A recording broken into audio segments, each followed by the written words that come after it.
Hi everyone, it's Milana from Create, Login and Delete. In today's video, we'll be learning how to fix it looks like this is a premium phone number in ChatGPT.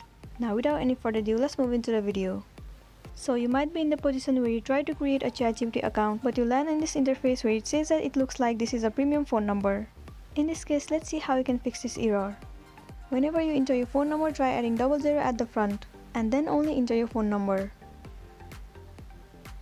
For the most people, it's gonna work.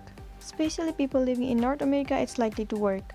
But if it doesn't work, then it might be the country-based issue. In the next step, what you can actually try doing is, if you are using your Wi-Fi, you can try using your mobile data. It will change the IP address, so it might work better for you. But if it doesn't work for you, you can try another method. It is to reset your network and your device. And you need to enter the password and your details again. This method has been worked for many people, so hopefully it's gonna work for you too.